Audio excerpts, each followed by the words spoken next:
Olá pessoal, hoje nós vamos falar da técnica reescrita de memória emocional, leve. Nos outros vídeos nós já falamos muito sobre isso, e aqui é uma técnica para algo mais simples. Como sempre eu vou fazer três parágrafos, e nós vamos depois fazer essa técnica juntos. A reescrita de memória emocional leve envolve revisitar a experiência com carga emocional moderada e reinterpretá-las de forma mais adaptativa.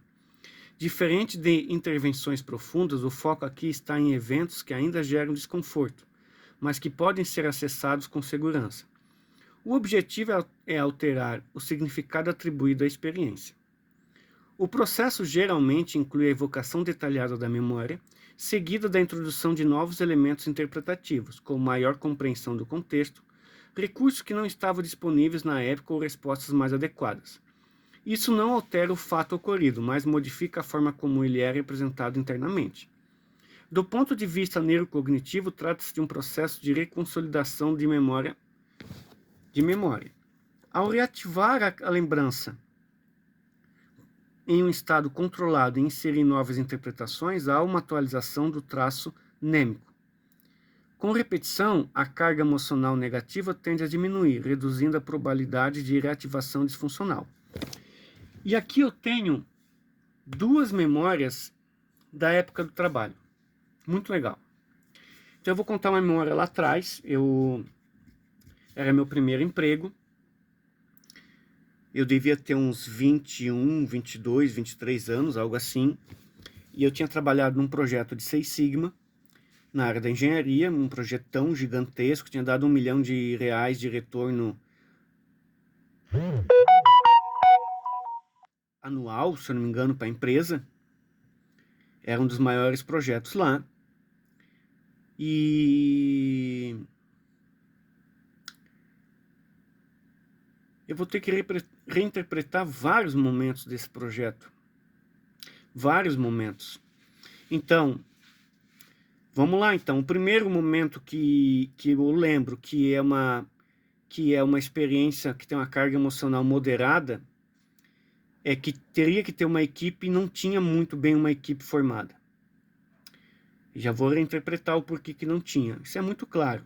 A empresa não estava preparada para isso, não tinha um histórico desse tipo de projeto. A direção ainda não entendia muito bem como é que funcionava. A própria gerência ainda estava perdida nisso. Eu era muito imaturo, eu era muito perfeccionista, eu deveria ter trabalhado mais com a equipe do jeito que a equipe era, não ter esperado a perfeição que eu tinha aprendido. O segundo momento do projeto, então a empresa cresceu e tinha a parte da empresa na parte de baixo, a empresa na parte de cima fez mais uma parte. E ficou gigante, a empresa era muito gigante. Na casa de 800 funcionários. E lá estava eu subindo, né? Tinha um morinho para subir para chegar na segunda parte da empresa. E um amigo meu que era supervisor, gerente, depois ele virou gerente, até diretor lá dentro.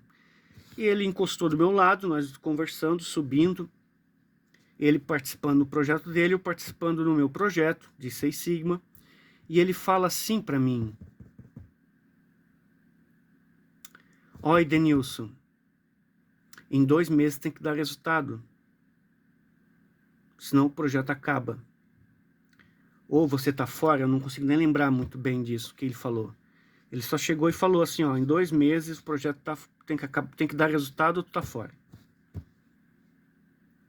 E eu demorei anos para entender, porque eu era muito imaturo. Ele simplesmente falou: ou tu mostra resultado com o projeto, e era o meu segundo projeto, ó, interessante que era o segundo projeto, como se mistura as memórias, né?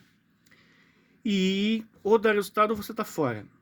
E hoje, para mim, é muito claro por que eles falaram isso. Muito claro. Muito claro. Os projetos de Seis Sigmas estavam parando, a empresa estava direcionando para outras coisas. Eu tinha saído do setor onde eu trabalhava, que eu tinha uma função própria, E eu estava trabalhando nesse projeto e simplesmente para a diretoria ficou, se não dá resultado, ele não tem nenhuma função outra que está dando resultado. Eu trabalhava no laboratório antes e trabalhava na melhoria contínua e simplesmente não estava fazendo mais isso. Só melhoria contínua mais dentro do Seis Sigma, né?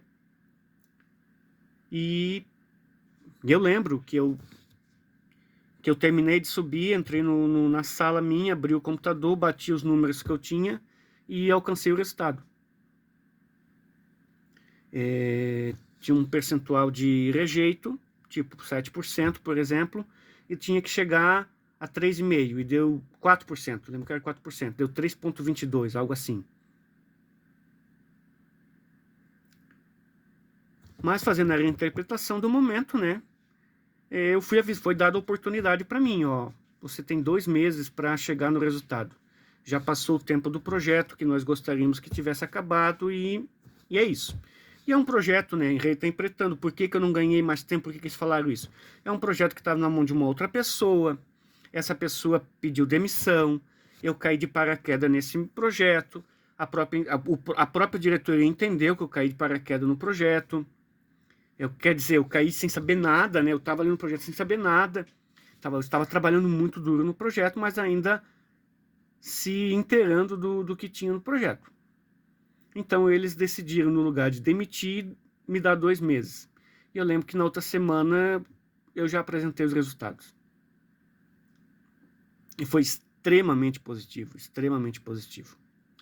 Tem um outro momento dos projetos Seis Sigma. Quando acabou o primeiro projeto, que tinha 1 milhão de retorno anual, todo mundo achava que ia ter bonificação e não teve bonificação. E eu vou fazer a reinterpretação muito simples. Não teve ponto final. Não vou fazer nenhuma outra análise.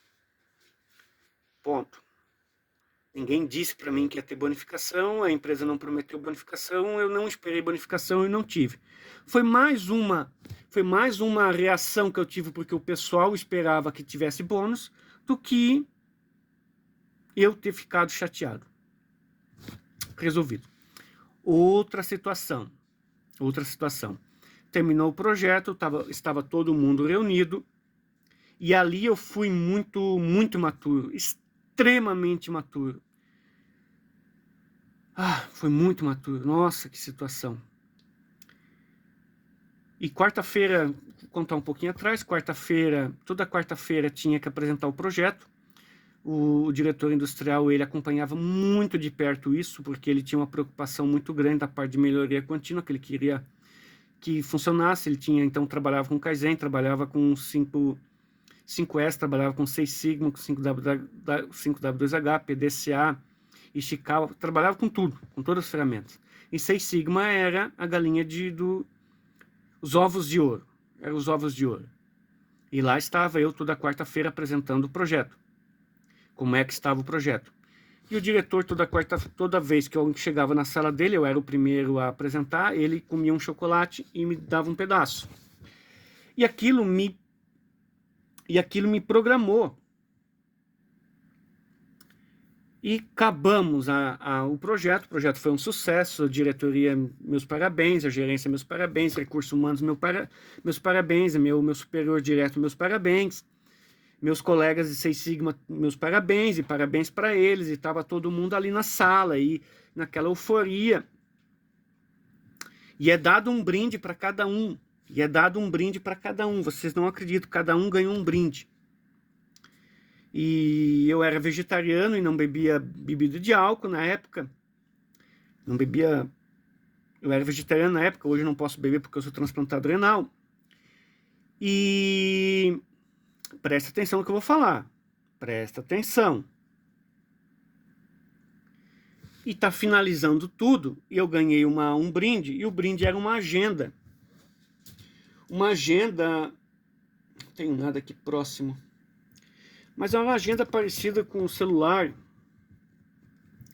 assim, e ela estava encapada, sabe? Parecia uma barinha de chocolate.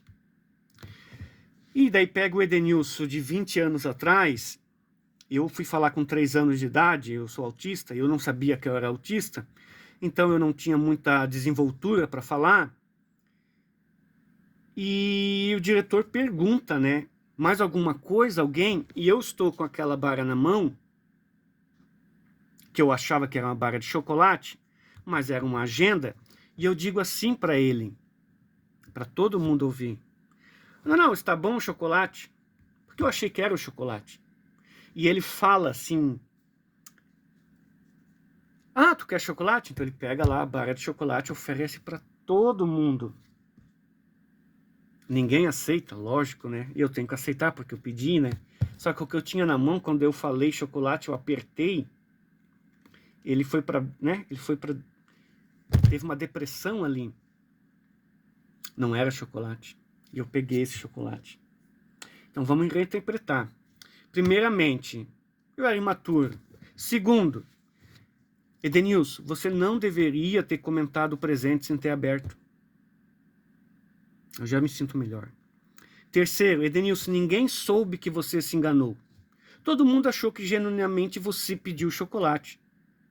E como você tinha uma amizade grande com o diretor, não que eu conhecia fora da empresa, porque não tinha como, né? Mas é que o projeto andou muito bem. Então, né, esse pessoal, eles têm uma estima grande por profissionais que dão resultado. Então, quando eu falei o chocolate, ele dá o chocolate. Se eu peço a barra, ele teria dado a barra. Por quê? Porque ele está contente. O salário dele vai entrar. Meu salário era 1.900 e pouco, o salário dele era 37 mil. E ele fica extremamente feliz em me dar uma barrinha de chocolate. Então é isso. Ninguém sabia. Eu contei essa história 1000 vezes, né? Quando eu fui para Irlanda, eu tive que contar essa história, porque lá tinha que contar uma história embaraçosa em inglês. Então eu contei, né? I had a director that in a moment like that. E it's funny. É engraçado agora. Só que eu era muito perfeccionista e aí, Denilson, você era perfeccionista. Hoje eu não sou tão perfeccionista como eu era naquela época. E eu gostaria de ser muito mais perfeccionista que eu sou hoje. Ter escrito mais de 500 livros na área de desenvolvimento humano me deixou muito... Me melhorou em alguns pontos. Em outros pontos, eu perdi um pouco da parte do engenheiro, do autista que eu tanto amava. Paciência, não tem como ter tudo. Então essa foi a reescrita de memória emocional leve, ok? Então eu tive momentos lá atrás no projeto. Ah, e lembrando, eu escrevi livros depois sobre Six Sigma, escrevi artigo científico, se eu não me engano. Lecionei sobre isso. Então assim, a experiência ali ela foi muito válida mesmo. Não vou citar o nome da empresa, né? Porque não tem necessidade. Mas quem é meu colega e trabalhou naquela época vai lembrar do Edenilson daquela época aí. Faz tantos anos já. Pessoal, tudo de bom aí para vocês. Então essa é a reescrita de memória emocional.